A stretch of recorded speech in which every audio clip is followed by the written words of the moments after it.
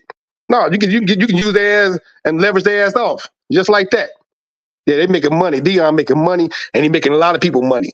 You can't kill no money maker, dog. You know how much money he done made Boulder, Colorado? Since that, what's the name? Done made him so many millions. So when you do that, you start affecting people's bottom line. We don't have to worry about a Woodlock. They're gonna choke them out because you affecting the people's bottom line. White people love money. They choose money over their family. So when and they rip countries apart over money, right? Yeah, they're that. Why Shedeur when showing his watch? Why he buying a Rolls Royce? He can buy anything he want to. Show that shit. Anything's gonna get the people confidence, show it. That's what we need. People of color. We need to see all that shit. You don't supposed to worship the money. You make the money. You don't let the money make you. He don't worship money. He make the money. He don't let the money make him. Them people are humble. But if you come with them people with disrespect, they're gonna give you disrespect. They're gonna give you what you give them. You come with respect, they're gonna give you respect. People love everybody, man. You see Boulder, Colorado, them all white people. They going crazy over their whole team. People gotta say this, well, it ain't no blacks, and on this, he did this Jackson State. No, it gotta be a change somewhere. Somebody gotta invoke change. You gotta provoke it. And that's what Deion doing. And they all talking shit. It ain't even disturbing. It's just when you look at people that talk shit, you look at them. You don't look at Deion funny. You look at the people that talk shit funny. You just look at y'all. Y'all don't get it. Y'all just go against the opposite. Anything good, they want to go against it. Just like the lizard face nigga. I always want to go against anything powerful as a black, they want to go against it. Yep. Like the other goof ass nigga on the hating ass podcast just want to talk shit. All they doing is making themselves look bad. But he ain't fucking with Deion. Like I said before, Dexter's lame ass nigga with a lame ass. I bet they won't run up on him. They can't run up on him. See, you know anything about Deion? Deion used to be with Suge Knight and them. All that shit. You know when he came out with "There Must Be the Monday," all that shit. He was all that. His ex-wife was with Jay Prince. And Jay Prince know not to step with Deion. Because it ain't just us that like Deion's.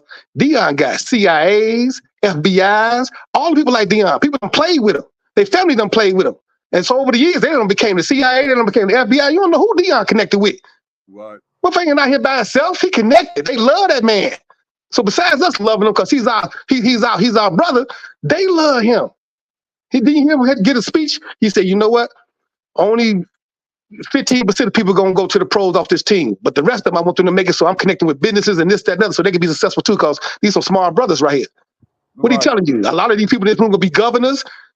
They're gonna be FBIs. They're gonna be CIA. They're gonna be law enforcement. They're gonna be everything. People that run the country. They're gonna be all that. And he got a chance to coach them. Yeah. And it ain't just his team he coaching. He got players on other teams that he coaching. You can't stop no motherfucker like that, man.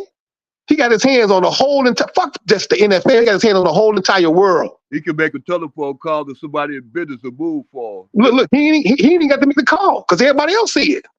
It's to the point now you ain't got to make the call. Everybody else see it. And if you fuck with the people that they love, they do something about it. They just don't say shit. They just don't talk stupid and say what they gonna do on media. I'm gonna take a gun and I'll shoot people. They don't talk stupid. They don't say stupid shit like that.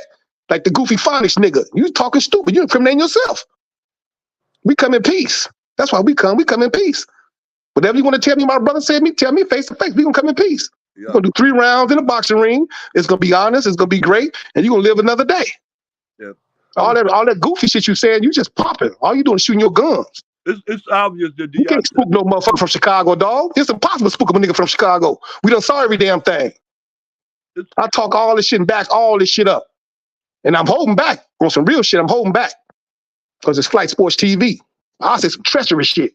Dead ass. You ain't got a clue who you fucking with. Talking all that yin-yang shit. Deion is connected, and he been connected.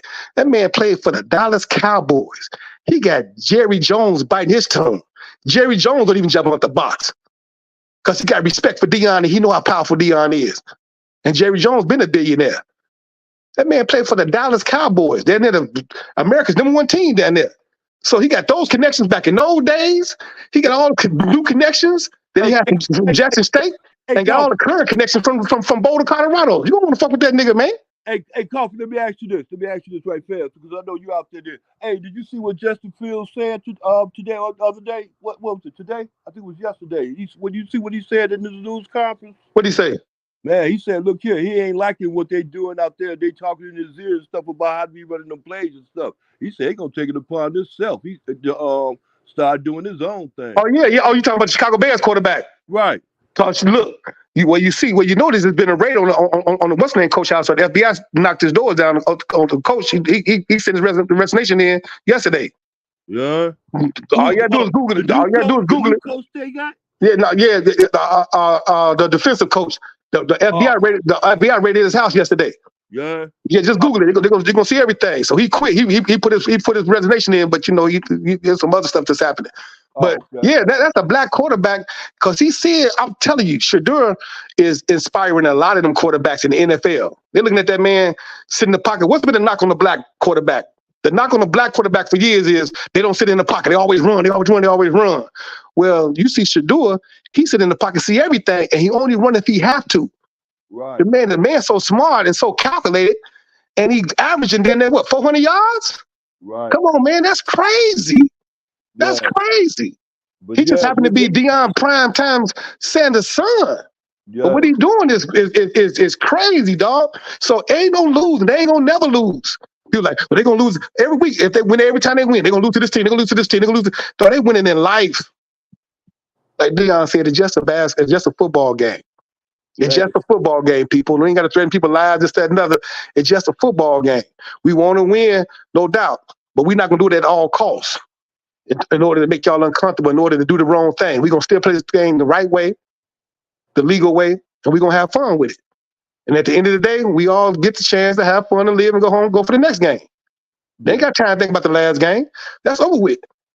Right. Every game is a new game for them people. But Deion is he had an all-time high. What he doing right now? What LeVar doing? Not what LeVar did. What LeVar doing right now currently. All that shit. Like, he got the new shoes out. People talking, all them new shoes, they ain't ugly. They ain't ugly. Them shoes are better than them fucking Yeezys. Them Yeezys don't look like shit. And they sold billions. Them BBB shoes look better than them damn Yeezys. You know what I'm saying? They just want to hate. Because they hate it when a black man find a way and come up and keep his family together and stay together as a cohesive team. They hate that. All they want to do is talk shit. And all they do is make themselves look bad. And all the ones that talk shit ain't got no money. Notice that everybody broke the ones that talk shit. If they ain't got no money, those are the ones talking shit. Broke niggas. You got time for no broke nigga. And niggas, so they're going to keep on throwing that money in your face because they know they make you insecure. They make fucking you up. You come with respect, you get respect. You come with disrespect, you're going to get disrespected. You're going to get violated. That's what happens when you come with that bullshit. You're going to get violated. Yeah, it's called karma. They tried that shit with Martin Luther King. He was sucking up to that shit. Oh, I have a dream. Non-violence. Well, Malcolm X said, if you spit on me, I'm gonna kill your mama. Nah, don't touch me. You gotta do shit like that. A hand for a hand, eye for eye. Then they stop this bullshit. See what Deion did right now, he ain't got to do nothing. Them people love him so much, they gonna take care of his problems. They gonna take care of them situations. And they won't even see it coming, like a tsunami. Like, damn, my own white people fucking me up. Yeah, your own culture. You fight white people with white people. You fight white attorneys with white attorneys. Yeah. Fight Chinese attorneys with Chinese attorneys. That's how you do it. And you still win. He persevered, now he personally feared. I'm gonna say it again. Deion Sanders had persevered, now he's personally feared. Think over that shit. See anybody jump on here talking all that BS? Ain't nothing but woofing and doing nothing but talking. Because Dex tried to talk to the dude with some civility and all, with all with intelligentsia, and he couldn't get it. Finally going to talk over Dex and this, that, and other. So now I got to come and give it to you like this. They think Dex a pushover because Dex happened to be academically inclined. Dex ain't no damn pushover. The man have been every damn where. Come from the streets. No motherfucker don't know how the streets look. But keep on testing. Keep on testing. You ain't got a clue. Talk all that dumb shit. go. So when I hear all that clown shit, dog, I put clowns in check. And it ain't my place to put them in check because I don't give a fuck about them. But I'm gonna say my piece, and I'm gonna keep on making money, boss money, thousands and thousands a day. That's what I do. Ain't gotta talk about shit. So when Shadur want to show his watch, show that watch.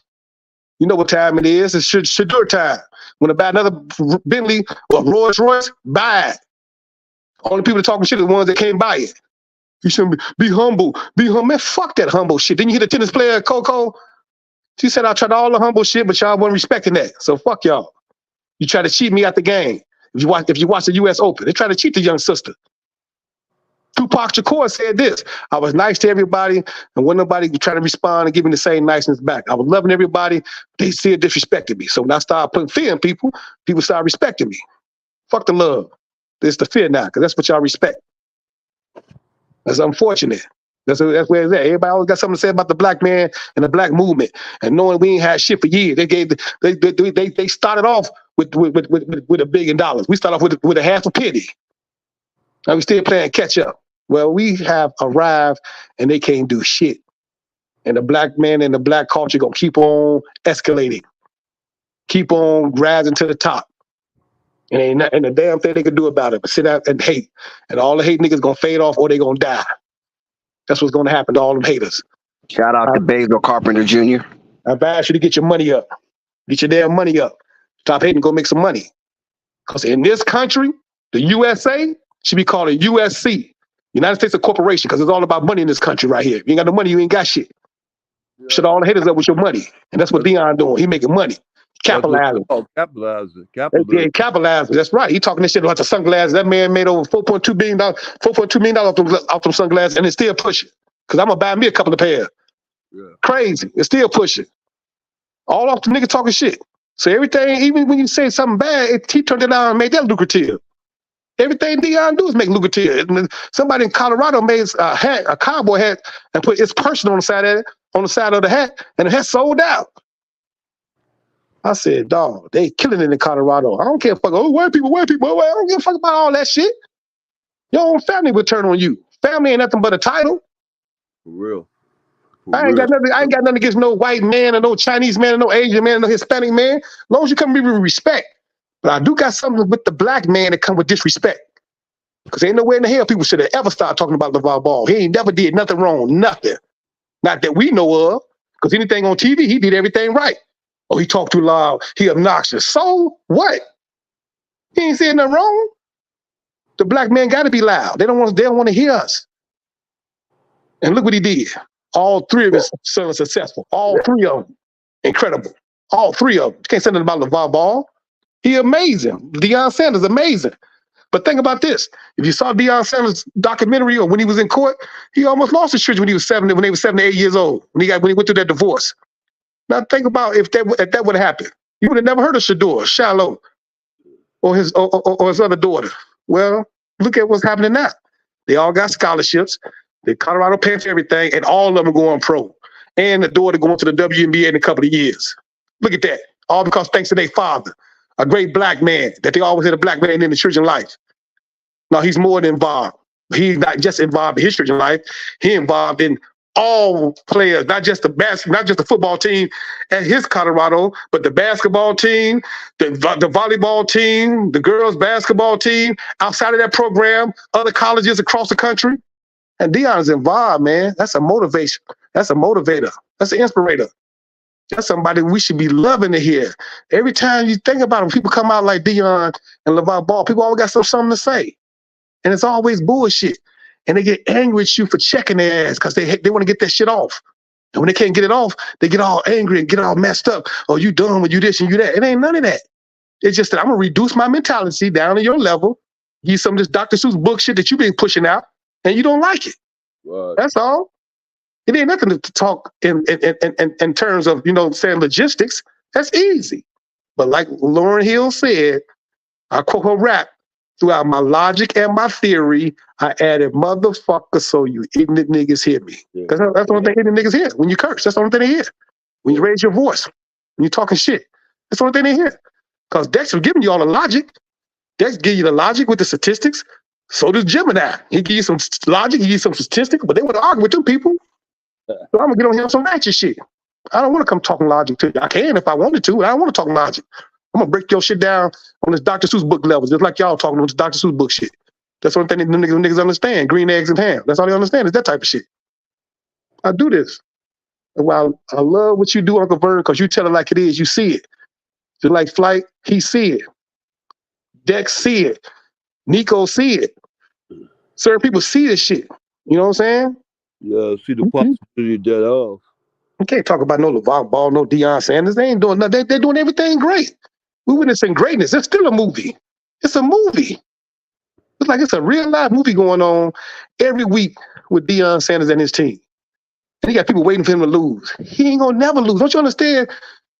If the team lose, he don't lose, he still win. They was 1-11 last year. He ain't gonna never lose. Facts. And don't be surprised. I know he said he might not go to the NFL, but all the NFL teams looking at their teams, and they seeing what Deion got to offer, and they definitely want his son, both his sons. You got one on safety on the other side, you got one on the quarterback on the other side. Who don't want that? Knowing that you got them big beefy ass niggas in the NFL that's gonna protect Shador even more, and Shador is calculated. That's right. You can't get that man no extra time.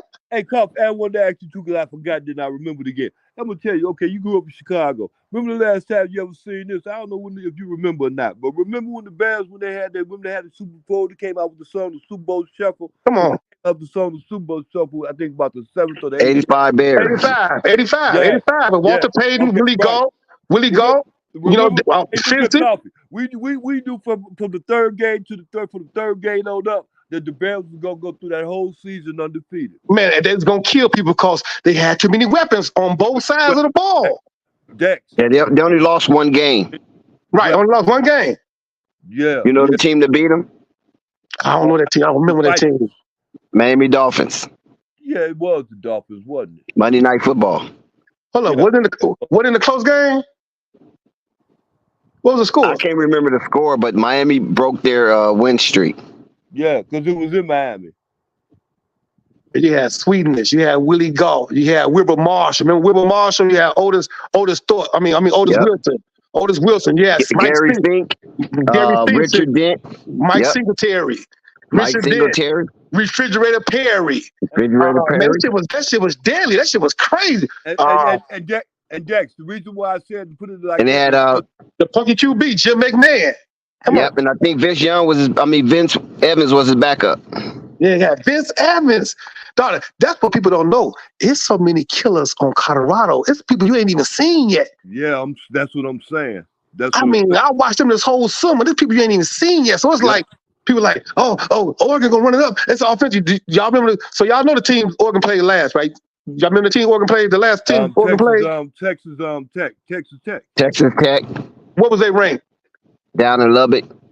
Yeah, I don't think they was ranked. They wasn't ranked. If they was ranked, it was in the bottom. If they was ranked, they was ranked. I don't think they was ranked. They wasn't ranked at all. So you look good. They ain't beat no unranked. Right. So you look good with Texas Tech, but it's a whole different situation. That was a battle. Playing Texas Tech was a battle. Mm-hmm. See, now when you playing a whole different type of team. You playing a team that's playing for their life. Do you know Jimmy Horn's father is locked up? His father locked up. His father's incarcerated. That's Jimmy right. Horn. So when you got teams like that, and you don't know the story of the other young men on that team, you got teams that's playing for their life, and all them eyeballs in them, they get a chance to show in front of them scouts. Every little thing count. Pay attention to detail. And they got that staff, they got the hungry like they got, man, they can't wait. They have more tougher games in practice than they do the actual game. Yep. It'd be hard in Colorado's practice. Yeah, sure. So don't be shocked when you see, Colorado win. Because they got a hell of a team. And then you being led by Deion Sanders. So them not winning, it's not because of Deion or the coaching staff. It's the young players who missing their assignment. You know? Yep. You got professional staff, professional Deion, and a heck of a safety and a heck of a quarterback, along with all the rest of the intangibles and stuff in there. Man, that team is a killer. And they going hard every damn play. So they beat you down by the third quarter. You done got beat down, if not by halftime. Mm-hmm. Then he come out of halftime with that great, incredible speech. Don't he give an incredible, impeccable speech at half? Make you want to run through a wall, so they come back and finish. Yep. So you got that type of shit. People, well, he ain't gonna get past Oregon. Well, he ain't gonna get past USC. Get past USC. But they ain't gonna get past Arizona State. It's always gonna be something, dog. It's gonna be week to week. That's how they do it. For real, it's gonna be week It's to always week. next week. It's always gonna be week to week. And whenever they satisfied with whatever happened, the team still don't lose. The team wins. You see how many people watched the game last week? 9 million, 10 million people. Yeah, 11 at the max. That's crazy. You know how that's crazy. A Colorado State game. That's ridiculous. That was like what, 1 or 2 o'clock in the morning and it finished? Yes. On what, West Coast? Yes. Man, come on, dog. So That's hats off to crazy. Colorado State for hanging in there and making it a good game and making it bearable to watch. When people say that shit, Las Vegas, they should be win by 22. That'd be a cap. Las Vegas be sending people off, getting the people money. They don't be watching them teams like that. They should be Colorado State. Them people tough too. Them people tough. Cause just because they ain't ranked, they don't mean they ain't tough. Them people tough. See them big ass people on the front line, and people that was in the nickel, dude that was showing out. Them people tough. So they should win by 21, 22. That'd be that line. So Las Vegas could take your damn money straight up. And so people wonder why the game was close. No, a win is a win because it builds character. You got to face adversity, and you want to face adversity early. When you face adversity early, you see what it is. So now when you're in that position again, you know how to prevail. You're like, okay, we was here before. Remember last week we went what's the name? And it was tougher because they were doing intentional shit. Now they're gonna be watching the game even closer. So they're gonna be we can't do the illegal shit. They was just trying to play the right way. But when you play the right way against Colorado, because that's all they do is play the right way, you matching up with them people, and that's all that big shit be wearing down. They weigh you down with their speed, all that muscle shit. They weigh your muscles down and all that shit because they so calculated. You know what I'm saying? So it's like when you see that type of business, you can't wait to. Every week I can't wait to watch the game. Every week. And you know what, Coffee? You talked about 9 million, right? And it peaked at 11 million. But what about all of the YouTube streaming? What about all of the other media? You know what I'm saying? Because you could go through, like, when they was playing, you can go through, like, type Colorado in or Colorado Live or whatever, and you got thousands of people streaming that game. And I'm talking, they getting big numbers. Absolutely. And it ain't just, they just count the TV. They ain't counting how many people watching that TV. It could be 5 people at the house watching that same game. It could be 10 people at the house watching that same game. It could be a Colorado party with 30 people at the house watching that same game. They ain't counting all the heads. They just count the TVs. Right. So it'd be hundreds and hundreds of millions watching that game. Man, it's so many. It's what, 9 billion people in the world? I wouldn't be surprised if 1 billion people want to watch the game. Because you can't count everybody. It's impossible. Right. So you just run the YouTube stream and all that. It's impossible to count all them people. And then you don't know who have people's houses watching the game. You just don't know. It's a lot of people, boy. No, it's a lot of TVs on. So you go to the sports bars, where they count every TV, or do they count that one sports bar? No, that's that one sport bar. You know what I'm saying? So there's a lot of sports bars. I know we got a heck of a whole lot of them in Chicago. You know what I'm saying? Yeah. I can imagine what y'all got down in LA. It depends how they're set up, you know, because some units are set up. You got the main box, and then in the main TV, and then every other TV are monitors. Like at my crib, I got my main TV, right, with the box.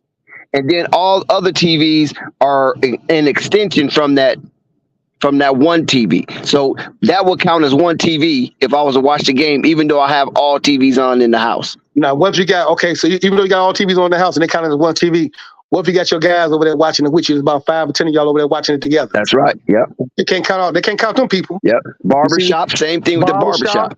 Look, you got the salons, you got the women. I believe you got more women watching it than the men. Possible. I'm at the salons. They got the games on at the salons. The women can't wait to watch the game. And then you see what Deion do. What's lady name? Miss Peggy said, "Give me my theme music." Right, give me my theme. Yeah. Miss Peggy. So they want to watch because of that. Oh, I love Deion. He loved people. He loved the elderly. He loves women. He support us. They go more. So now all they want to tune in. Who is this Deion that make us feel so good? Because all you want to do is feel good, and everybody want to feel love. Anytime motherfucker make you feel love, it become addictive. So it's like a soap problem. You can't wait for see what's gonna happen next week. And then throughout the whole week, every day you watching it. Come on, it ain't not one time we get on social media and we don't see something with Colorado all across the social media. And we be there checking out everything. But you made a good point by saying that regardless if he win or not, the team win or not, he still wins. Regardless. For the duration of this season, he's going to win regardless of their record. Think how many eyeballs on that team. It's so many eyeballs, and you got all the scouts. I heard what's the dude, 49ers, one of the scouts, what's name said they was watching it because they said that we was getting ready for the NFL season. It haven't started yet, so we was in our hotel, and we happened to catch the Colorado game, and we was up watching it all watching the whole thing. Me and my team. This the head coach. You know what I'm saying? So when you see that, he ain't the only coach watching in the NFL. All of them watching. All of them. And then you got the owners watching. And there's going to be one owner, probably 2 or 3, that's going to say, man, we want you, Deion. We want your boy. We willing to give you everything. I know you said you don't want to coach in the NFL, but this is what we got for you. You go $100 million for you. You go $100 million for your son. You go $50 million, $75 million for your other son. And you whatever you want to pick. And what's Deion going to do? He's going to take his whole coaching staff with him because he already got professionals anyway. Kelly now. He already got professionals anyway. And then he'll get them big ass, beefy refrigerator type of dudes that's gonna protect Shador. So now he gonna look like Tom Brady for real. Because what made Tom Brady so successful, they protect him in that pocket. They protect him. So he had all day to look for people, all day. You can't get to him. Especially that time, I don't know, you remember that Super Bowl when they played Atlanta in Atlanta? And Tom Brady had, 2 minutes to pull that game out? Remember that Super Bowl? Yeah. And he walked their ass all the way down and won that shit? Yeah. I mean, no. It was before that. He came back. I think he came back, 17 points down? He came back. And so I swear Atlanta was going to win the game. It was like 28-3 or something. Yeah, something like that. He came back and won that game because he had the big beef-ass guys up front protecting him, had all day in the pocket. And he was working the sideline. Get the ball, sideline. Get the ball, sideline. Ain't no time off the clock. Walking it down. That's what he's known for. Yeah, and you know what? And since you brought up Brady and that Super Bowl win, who can you remember on that team besides Gronk? That receiver, the small receiver, and what is that? Adderall, something like that. Did he come from? What's that dude? That little dude? The white receiver. Did he come from Minnesota? Yeah, I think he was. I think he did. Yeah, the receiver from Minnesota. I think he did play in Minnesota. Yeah, that motherfucker, boy. That Tom Brady dog, and what he did, and to have somebody like that, man, that's what I'm. When people talk that corny shit, y'all talking shit about Shador Sanders. He had one of the best mentors, one of the greatest of all time. Yep, that's right. Didn't get picked. What Brady got picked? The second round, last pick or something? Did he even get picked? Yep, last man pick. And he got 6 championships so far. Mm-hmm. Man, come on, dog. And he got Shador. He the black Tom Brady. Say what you want to say about Shador Sanders because you hate him, because you hate yourself. It ain't no insecurity because when you find something to say, you searching because Shador do everything you want a quarterback to do. Everything. He look at everybody and more. You look at him, man. Khalid, what's the quarterback name from USC? Caleb Williams. Man, he ain't nothing like Shador. Nothing. That's all. He nice, but he ain't nothing like Shador, dog. It's different, man. It's different. I just can't even explain because you got certain players that are different. Like, when you think about quarterbacks, you think about him. You think about, people like Jerry Rice, people like Randy Moss. People like Sweetness, Walter Payton, and Barry Sanders. You just got certain people that's just different. And you see it, and you can't teach that type of shit, man. You just can't teach it. It's a feel. Like your Michael Jordans, it's a feel. Back when you had, who was the first black quarterback? Was it Doug Williams? Who was it? Warren Moon? James Harris. James Harris, right. Then after that, I think it was Warren Moon, wasn't it? Or Doug Williams? Now, Warren Moon didn't come to later. Yeah, Doug Williams. Warren Moon was for Houston. He didn't come to later though. Warren Moon didn't come to later. And that Super Bowl, Doug Williams went through. Didn't he throw for about 400 yards? Yep, he broke a record. So look what Shador make. That's his average, 400 yards. That's crazy. First game of the what's against TCU, he threw 510 yards. Yep. That's crazy. And then last week he had almost 400 yards. Come on, man. Come on, dog. That's incredible what he doing. That's like I'm just sit back and enjoy the movie. You ain't got to hate on him. Listen, I know Shadur is good, right? But he became great when he pulled off that 98-yard drive under 2 minutes, and they had to score a touchdown plus a 2-point conversion with all of Colorado just running around that field, just hitting them. Colorado State running around that field, hitting them Colorado players, and he still mustered up the strength to orchestrate kept his eyes on the incredible target, drive. Looked all around and found his target. I didn't know he could scramble that good when he was elusive against, was that Nebraska, and shook their ass in the backfield? Yeah, Nebraska. Yep, Nebraska. And threw that touchdown. I said, oh, this dude could scramble too. He only run when he wanted to run, because back when Michael Vick was running, they was like, he run too much. All he do is sit in the, they don't know how to sit in the pocket. And the white man can't wait. They can't wait to say that bullshit. All they do is run, bouncing. And so now, and then you got people on your team that'll set you up. They ain't protect Michael Vick like that. You know what I'm saying? So now you see Shadur, they pretty protecting him. And that's another thing so great about Deion, because he see who really protecting him, who not. And he get him up out of there. Look, you ain't gonna protect your quarterback. I'm gonna get your ass up out of there and put somebody else in your place. You gotta allow your quarterback some time. But he ain't got much to work with on that offensive line, so he kind of gotta stick to his guns. But he said he need about 8 or 9 dogs. Seven to eight more dogs. That's what he said. 7 to 8 more dogs. But what's so great about it is Shadur so calculated that he just need a little time. He don't need that much. Just a little bit. Because he's gonna find his target. Gonna find his target. All you gotta do is catch it. Jimmy Horn let one ball for a pick. I know that's his first and only pick too. That's right. Jimmy Horn had the ball. He made up for it. Yeah, he made up for it. He juked him. Made up for it. Man, he sure made up for it. Juked him and came in for the touchdown. That's what I'm saying, dog. And then you got, they got a squad, dog. I love the Colorado, man. I love the Colorado. This game gonna be crazy. Colorado and Oregon gonna be crazy. I love them too. Listen, we're gonna pull back up tomorrow, man. We're gonna shut it down. Make sure y'all pull up, hit the like button. Hey, love, like, hey, punish your whole ass, punish your whole. Flight Sports TV, man. That's my dude. I rolls with him. You heard what the man said. It's Flight Sports TV.